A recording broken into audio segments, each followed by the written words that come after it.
Salam, selamat pagi, saudara-saudara, Bapak Ibu yang terkasih dimanapun berada. Pada kesempatan pagi hari ini, mari bersama-sama mendengarkan renungan firman Tuhan. Ulangan 32 ayat yang ke-46, demikian.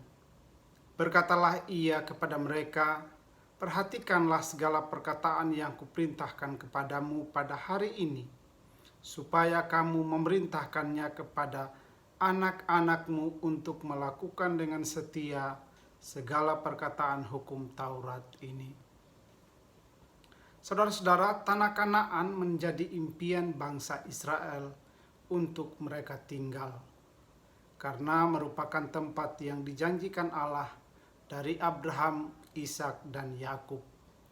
Saat Musa menjelang hari kematiannya, Musa berkesempatan untuk menyampaikan nasihat kepada umat Israel.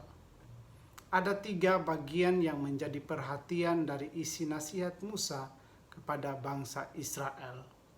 Bagian yang pertama, perhatikanlah. Sepertinya nasihat Musa begitu penting untuk didengar dengan serius dan penuh bijaksana oleh bangsa Israel. Nasihat Musa begitu dalam dan mengandung makna yang penting bagi kehidupan mereka saat memasuki tanah perjanjian nantinya. Karena kegagalan dan keberhasilan bangsa Israel ditentukan sejauh mana mereka memperhatikan hukum Taurat yang dikatakan Musa. Bagian yang kedua, perkataan. Perkataan Musa adalah representasi dari Tuhan Allah itu sendiri. Perkataan yang mengandung kebenaran dan hukum-hukum rohani. Oleh sebab itu sangat penting untuk diperhatikan. Saudara-saudara, tidak semua nasihat yang kita dengar mengandung kebenaran dan membuat seseorang lebih baik. Tidak semua nasihat membuat kehidupan seseorang lebih dekat dengan Tuhan atau membuat hidup seseorang berubah. Tetapi nasihat firman Tuhan adalah nasihat yang mengandung kebenaran dan membuat umat Tuhan hidup lebih baik, lebih dekat dengan Tuhan, dan membawa sebuah perubahan. Itulah inti nasihat Musa yang perlu diperhatikan oleh bangsa Israel. Bagian yang ketiga, mengajarkan. Bangsa Israel tidak hanya menjadi pendengar yang setia atas nasihat atau hukum-hukum Musa, tetapi mereka harus menjadi pengajar hukum-hukum Tuhan kepada anak cucu mereka turun-temurun. Pertanyaannya, apakah bangsa Israel bisa mengajarkan kebenaran? Jawabannya, bisa.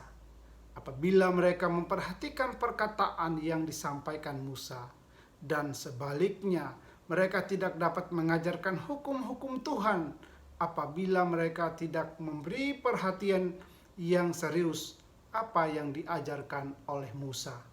Saudara-saudara yang terkasih dalam Tuhan Yesus Kristus, renungan hari ini mengajarkan saya secara pribadi dan juga bagi kita semua untuk memberi perhatian yang serius terhadap hukum-hukum Tuhan atau memperhatikan firman Tuhan yang kita dengar dan yang kita baca.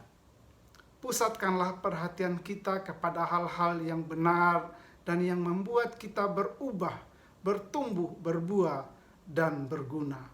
Itulah firman Tuhan.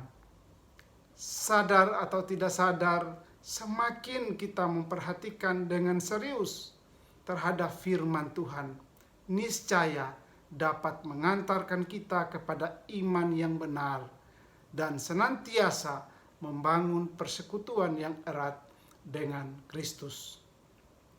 Saudara-saudara yang terkasih dalam Tuhan Yesus Kristus, dengan memperhatikan firman Tuhan secara benar dan serius, kita juga dapat mengajarkan kebenaran-kebenaran kepada orang lain. Solus Christus. Amin.